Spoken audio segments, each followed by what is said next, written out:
Be quick to draw a conclusion that God is done with you, or don't be quick to just pass judgment on God, saying that, oh, God is causing you to suffer, or causing you to just go through so much afflictions. Okay, and here is why.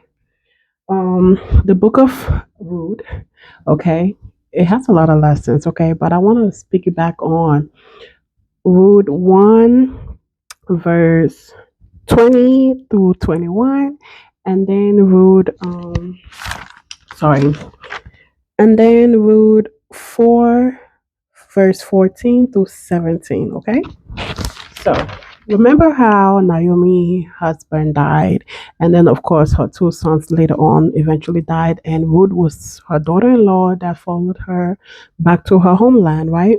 So when she went to her homeland, her the women welcomed her, and then they was calling her Naomi. And she was like, "Don't call me Naomi, call me Mara." Is it Mara? Yes, call me Mara. Why? Because she's like, oh, she left home full, and then she came back empty. That God has caused her bitterness and caused her to suffer and experience tragedy. Okay, so that was in Ruth 1, verse 21 through 20. Sorry, 20 through 21. So now, the moral of the story, or where I'm trying to get to, is that in Ruth 4 14 to 17, Naomi can finally realize that, look, God had everything planned out for her.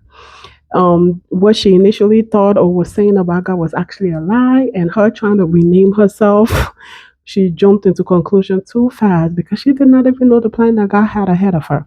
At the end of the day, her daughter-in-law, um, Ruth, ended up having a child for her. Okay, so now they can have someone to, cover the daddy, the father's late father's lineage or whatnot. And Naomi, eventually her other grandkid, sorry, later on the grandkid ended up having more children too. So the lineage, everything was redeemed. Okay. So and the women said a lot of good things to her, and I don't think in her wildest dream would she have thought that everything would turn out for her as good as it did, but it did, right?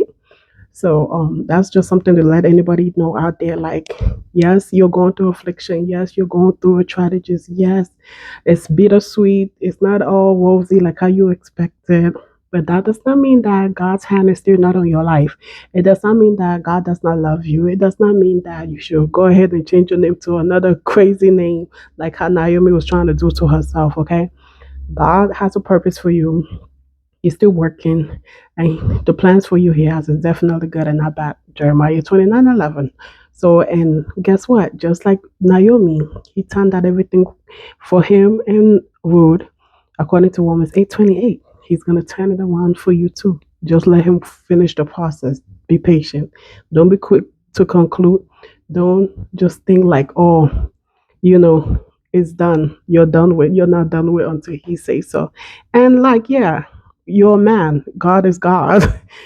He knows what is going on behind the scenes. You don't.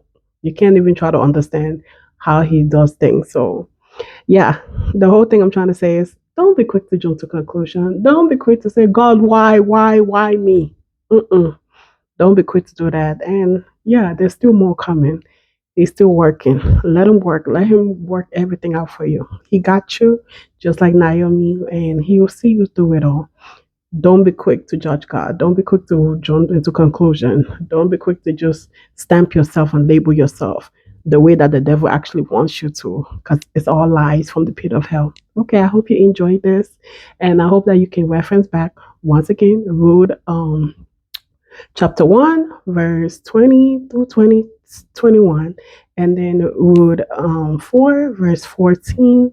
Sorry, verse 14 through 17. Okay, so yeah, stay blessed and see you in the next video. Bye.